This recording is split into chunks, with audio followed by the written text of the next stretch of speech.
Assalamu alaykum. YouTube kanalına görüntüler. Ben bugün sizlerge mana gullarga oziqa berish jarayonini ko'rsatib boryapman. O'zimizning oddiy droj, sukhoy droj bu. Qo'lini qilsa ham bo'ladi. Ish qilib droj bo'lsa bo'ldi. 2 litr suvga 2 ta osh qoshiqda droj solaman. Suvimiz iliq. Gradusi 35-40 gradus. Cho'miladigan suvda bo'lsa bo'ldi mana. Bunga keyin 6-7 ta dona qanat bo'lmasam shakar bo'lsa 2 ta qoshiqda shakar. Shuni mo'ljalini olinglar. Men mana 2 ta qoshiq chiqadigan qanat soldim. Yaxshilab aralashtirib, buni yarim soatga qo'yib qo'yamiz. Yarim soat turdi mana drojimiz. Endi yana bitta yaxshilab aralashtirib yuboraman.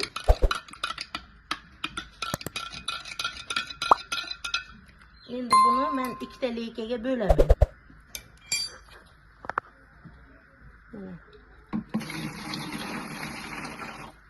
Yarımını bittaga, yarımını bittaga.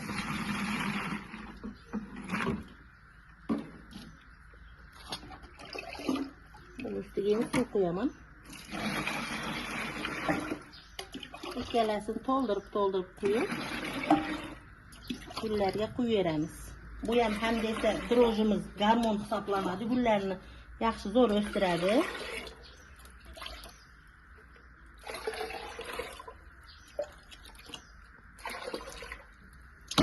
Mana liboy gulga qo'yib berasizlar. Mana menda hozir bu gullarimni boshlab qo'yaman.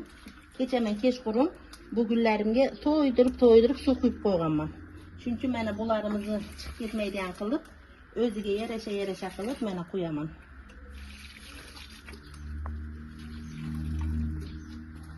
Mana fikus gullarimga ham bariga quyib beraman. Bir chetdan quyib beraman mana. Fikuslarim mana o'tganda azotni asa to'ldirib berdingiz apa deydi. Mana hali ham tirik fikuslarim. Tirik turibdi hammasi. Mana bu o'sadigan gullarim, bularga ham bariga quyib beraman men. Hammaga xayrli kun. Sizlarda ham gulinglar bo'lsa, mana shunaqa qilib mana quyinglar. Sizlarning gulinglarim yaxshi o'sadi. Bu gormon hisoblanadi. Bu gulni zo'r o'stiradi. Mana dengiz derayolarga ham bariga quyib beraman. Bir kun aldım, yaxshilab suvga to'yintirib qo'yib, keyin berasizlar. Hammaga xayrli kun. Keyingi videolarda ko'rishguncha sog'lom bo'linglar.